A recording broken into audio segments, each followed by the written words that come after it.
Duty കഴിഞ്ഞിട്ട് ഞാൻ ഈ വഴിയാണ് വന്നത്. വഴിയിലോട്ട് വന്നപ്പം ഇവിടെ ഒരു കാറ് പാർക്ക് ചെയ്തിരിക്കുകയാണ്.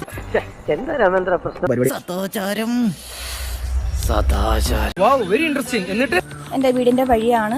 ഞാനത് ശ്രദ്ധിച്ചിട്ട് ഞാൻ വീട്ടിലോട്ട് ഇറങ്ങിപ്പോയി. ചെന്ന അമ്മയോട് ഇക്കാര്യം പറഞ്ഞു. എന്നിട്ട് പിന്നീട് എന്ത് സംഭവിച്ചു? അപ്പൊ ഞാനത് കാണാൻ കൊള്ളരുതാത്ത രീതിക്കുള്ള ഒരു കാര്യമാണ് കണ്ടത്.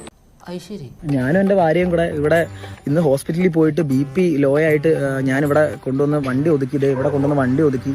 അപ്പം അത് ഞാൻ ചെന്ന് ചോദിച്ചു, അമ്മയെ വിളിച്ച് കൊണ്ടുവന്ന് ഞാൻ ചോദിച്ചു, എന്തിനാണ് ഇവിടെ വണ്ടി ഇങ്ങനെ ഇട്ടിരിക്കുന്നത് എന്നുള്ളത് ചോദിച്ചു. എടുക്കുന്നതിന്റെ ഞാൻ എന്താ കണ്ടെന്ന് പറ. ശരി, കണ്ടെടുത്തോളാനുണ്ട്. കണ്ണു തള്ളിയോ? പറഞ്ഞു കേട്ടതിലും ഗംഭീരം.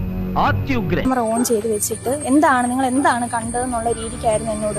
എനിക്കത് പറയാൻ അത് അത്രയും മോശമായിട്ടുള്ള ഒരു രീതിക്കാണ് ഞാനത് കണ്ടത്. ഞാൻ എന്റെ ഭാര്യയുടെ അടുത്തോട്ട് ഞാൻ തലവെച്ച് ഇങ്ങനെ കിടന്നപ്പോ ഈ വീട്ടിലുള്ളൊരു പെങ്കൊച്ച് അത് കണ്ടിട്ട് പറയാ, ഞങ്ങൾ ഇവിടെ വേറെന്തോ കാർ ഒതുക്കിയിട്ട് വേറെന്തോ പരിപാടിയായിരുന്നു. എന്തൊക്കെയാണ് ഈ കൊച്ചു കേരളത്തിൽ സംഭവിക്കുന്ന? എങ്ങോട്ടാണ് ഈ നാടിന്റെ പോക്ക്? അപ്പൊ ആ കണ്ട കാര്യം എനിക്ക് പറയാൻ ഒരു ചമ്മലുള്ളത് കൊണ്ടിട്ടാണ് ഞാൻ കണ്ടത്. എന്തിനാണ് വണ്ടി ഇവിടെ ഇട്ടിരുന്നത് എന്ന് ചോദിച്ചത്. ശരി, ഞാൻ പറയുന്നത് കണ്ടു. എനിക്ക് എന്നെ കണ്ടില്ല, ഈ സീറ്റിൽ ചേച്ചിയെ കണ്ടു. എന്തായിരുന്നു ഇവിടെ സംഭവം? പറ. അങ്ങനെ ചോദിച്ചാ എന്റെ അനുവാദം കൂടാതെ എന്റെ വീഡിയോ പരസ്യമാക്കി ഇത്രയും പ്രചരിപ്പിച്ച് എന്നെ കൊണ്ട് മാക്സിമം സൈബർ ബുള്ളിങ് എന്നെ ഇതാക്കി. Oh my God. He's on air. My God. Sentimental and psychological move. എനിക്കിപ്പോ നാട്ടുകാരുടെ മുന്നിൽ എങ്ങും ഇറങ്ങി പോകാൻ പറ്റാത്തൊരവസ്ഥ.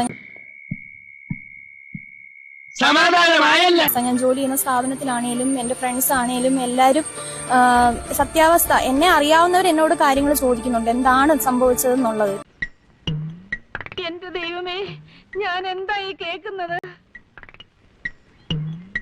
അപ്പം ആളിട്ട വീഡിയോയ്ക്ക് അനുസരിച്ചാണ് വന്നേക്കുന്ന കമന്റ്സും കാര്യങ്ങളും എല്ലാം. ഇവിടെ അഭിപ്രായങ്ങളോട് 100% ഞാൻ യോജിക്കുന്നു. അതിന് മുന്നേ നടന്ന കാര്യങ്ങൾ എന്തുവാന്നുള്ളത് എനിക്ക് മാത്രമേ അറിയത്തുള്ളൂ.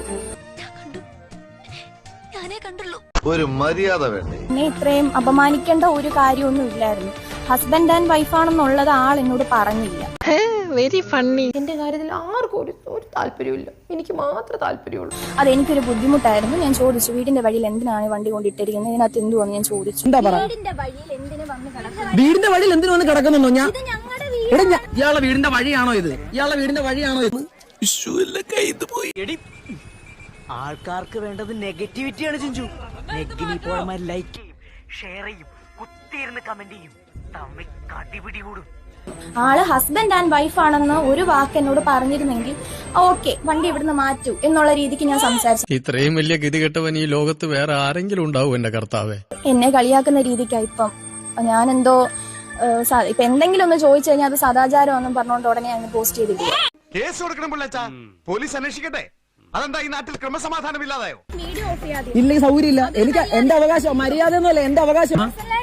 സംസാരിക്കുമ്പോ അത് എല്ലാരെയും കൂടെ അറിയിക്കേണ്ട കാര്യം. പേഴ്സണലായിട്ട് കാര്യമല്ല, ഇയാളുടെ പേഴ്സണൽ സംസാരിക്കാൻ എനിക്കൊന്നുമില്ല.